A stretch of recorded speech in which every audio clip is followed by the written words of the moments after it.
He kept hearing strange noises coming from a tunnel near his home. But one night, he went to see what it really was.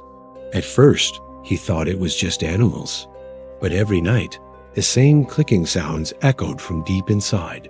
When he finally stepped in, the air turned cold.